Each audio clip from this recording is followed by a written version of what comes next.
Hello everyone, সবাই কেমন আছেন? আশা করি সবাই ভালো আছেন। তো এখন আমি একটা জিরির কাছাকাছি আছি।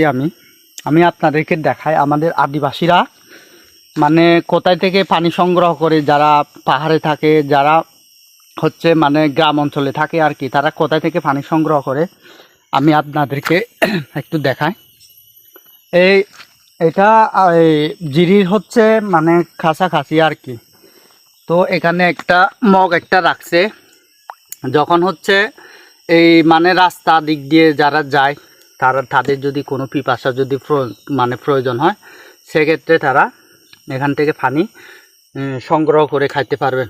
এই দেখেন, এই কুয়াটা আপনারা দেখতেছেন, এই কুয়া, এটা হচ্ছে যে কুয়া, এটা জিরির যখন বৃষ্টি পড়বে তখন হচ্ছে যে জিরিগুলো হচ্ছে মানে জিরির থেকে পানি হচ্ছে মানে জিরিতে পানি হয়। আর সেক্ষেত্রে হচ্ছে যদি আপনারা মানে যারা আদিবাসী আছে, তারা হচ্ছে যে এই মানে জিরির যদি মাঝখানে যদি কেউ কুয়া মানে তৈরি করে, বা যদি পানির জন্য এই পানি সংগ্রহ করা লাগবে এরকম, তো সেক্ষেত্রে হচ্ছে যে এই কুয়াগুলো ওরা মানে তৈরি করে আর কি। তো আপনারা এই দেখতে পারতেছেন, এই যে মুখ, আপনার মুখটা দেখেন একটু। তো আমি একটু পানি খাই, যেহেতু আমার পিপাসা লাগছে, তো আমি একটু পানি খাবো আর কি।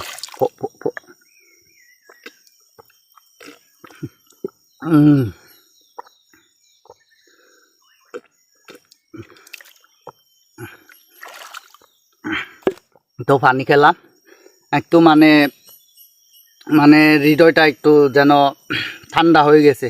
কারণ যখন মানে পিপাসা লাগে, তখন যদি আপনারা পানি খাইতে চান, হ্যাঁ, যদি এরকম করে যদি হঠাৎ করে আপনাদের সামনে যদি কুয়া পড়ে এরকম, তো সেক্ষেত্রে হচ্ছে যে আপনাদের মানে ভাগ্যবান বলতে হবে গাইস। আমি আপনাদেরকে দেখাই, এই দেখেন। তো ভিডিওটা আজকে এই পর্যন্ত। সবাই ভালো থাকবেন, সুস্থ থাকবেন, এ আর কি।